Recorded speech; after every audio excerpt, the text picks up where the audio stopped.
شايفين يا جماعه؟ بسم الله ما شاء الله شكله عامل ازاي. حاجه كده جميله جدا. الكسكسي حاجه كده جميله جدا، مفرفط مش ماسك في بعضه. السلام عليكم ورحمه الله، ازيكم عاملين ايه؟ يا رب تكونوا بألف خير. النهارده هنعمل مع بعض اكله جميله جدا يا جماعه، مشهور بيها المغاربه، تمام؟ واحنا في مصر هنا اهوت بنحبها جدا. هنعمل مع بعض الكسكسي المصري بطريقه سهله جدا ان شاء الله، وهنعمله بطريقه سهله جدا ومبسطه. هنعمله معانا في الكبه. هعمل معايا كيلو من الدقيق.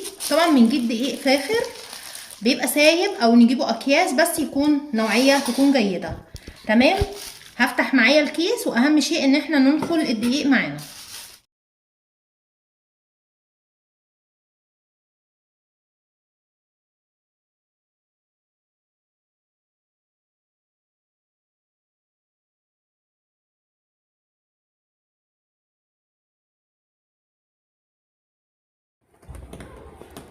نخلت الدقيق هنزل عليه برشة الملح، حوالي ربع معلقة صغيرة من الملح.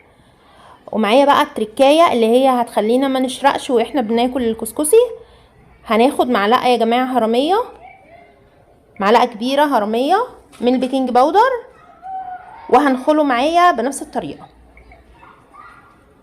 كده. حطيت الملح والبيكنج باودر على الدقيق المنخول وبقلبهم، وهضيف عليه المية تدريجيا. هنزل بكوباية، حوالي كوباية ونص من المية.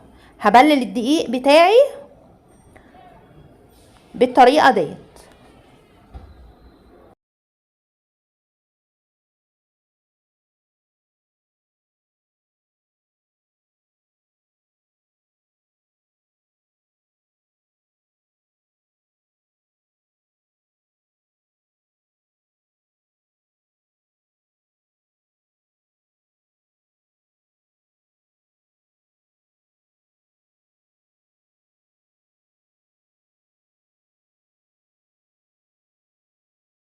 طبعا دلوقتي يا جماعة حطيت حوالي كوباية مية كده بالشكل ده. شايفين الازازة دي كانت معايا مليانة، حطيت حوالي كوباية مية، تمام؟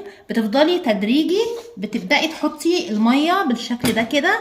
طبعا ممكن ناس يفتكروا ان كده الدقيق بتاعي باظ وان هو كده خلاص. هنشوف دلوقتي ازاي هنعمله في الكبة، وممكن كمان يحتاج مننا مية، تمام؟ هنشوف ازاي. طبعا حبايبي بالشكل ده كده اهوت الدقيق معايا بالشكل ده، تمام؟ خليته كله ما بقاش فيه دقيق خالص، كله كده بقى بالشكل ده، تمام؟ دلوقتي يا جماعه في الكبه بالشكل ده كده اهوت، تمام؟ هنزل بالكميه، هحطها هنا معايا. بسم الله.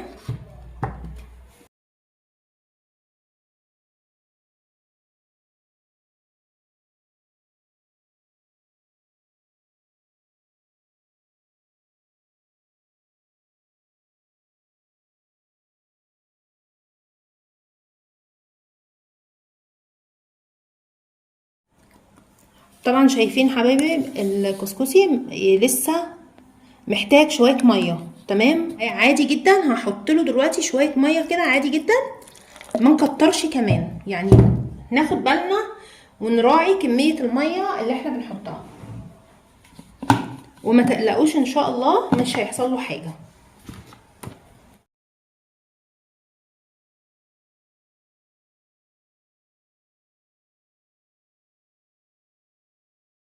طبعا كده يا حبايبي بسم الله الرحمن الرحيم معايا كسكسي بالشكل ده كده اهو معايا. شايفين شكله؟ بسم الله ما شاء الله. شايفين بسم الله ما شاء الله عامل ازاي؟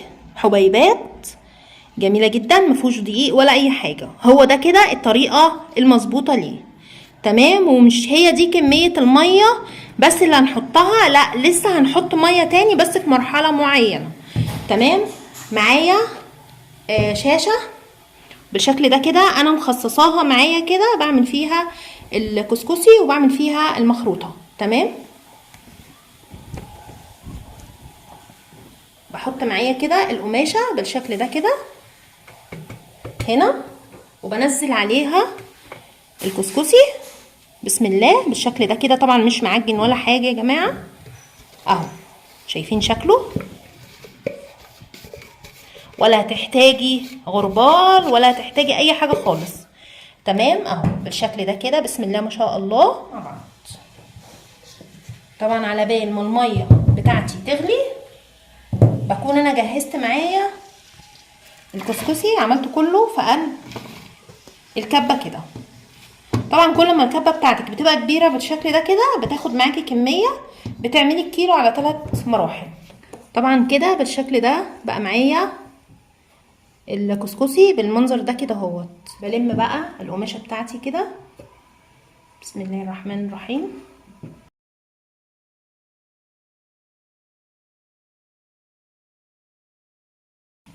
اهو بالشكل ده كده يا جماعه، وبربطها بس طبعا ما بجمدش عليها الربطه بتاعتها. تمام.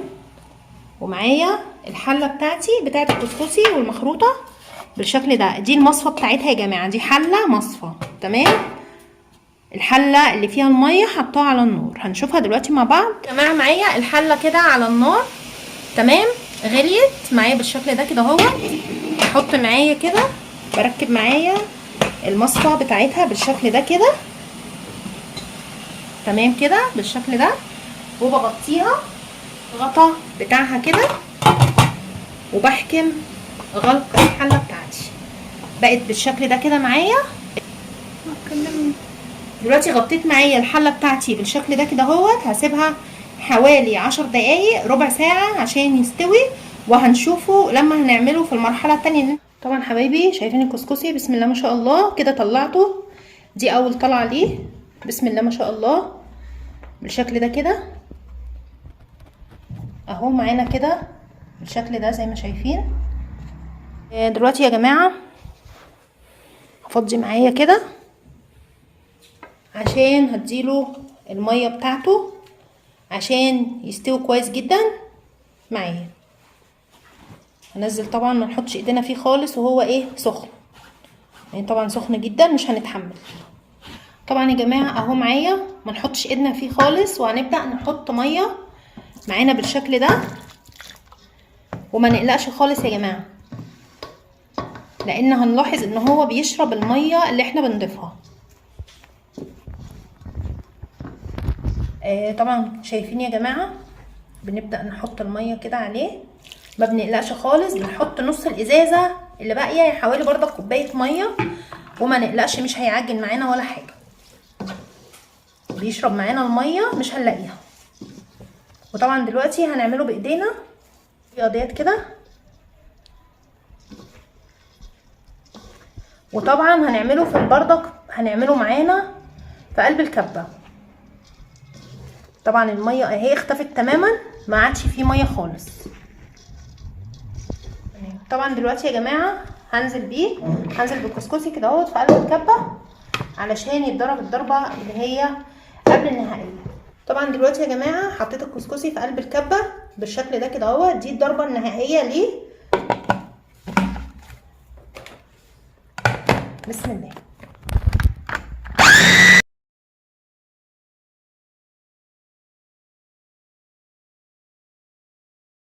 بيترد تاني طبعا عشان يكمل السوى النهائي بتاعه. طبعا اهو بسم الله الرحمن الرحيم. طبعا هو كده بس مش معجن ولا حاجه، حتى كمان اللي هنا اهو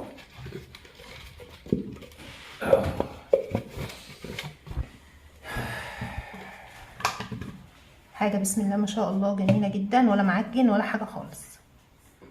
طبعا يا جماعه بسم الله ما شاء الله الكسكسي طلعته اهو. دي كده التسويه الاخيره، بنسيبه يهدى شويه عشان نعرف نمسك الشاشه اللي هو فيها كده بالشكل ده. بسم الله الرحمن الرحيم. طبعا استوى وبقى جميل جدا.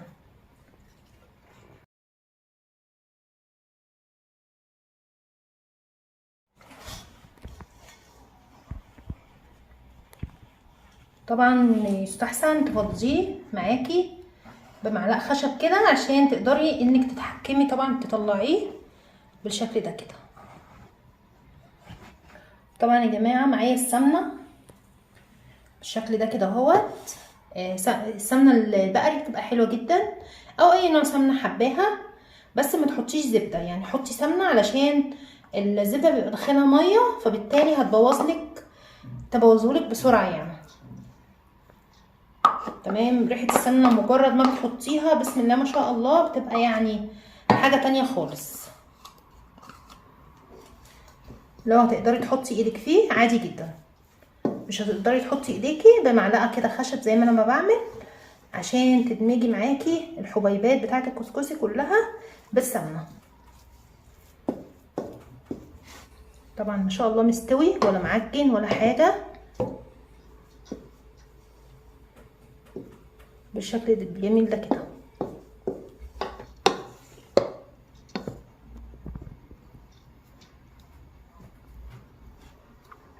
طبعا ولا هيشرقك ولا حاجه ان شاء الله، يعني هيبقى اطعم كسكسي هتاكليه.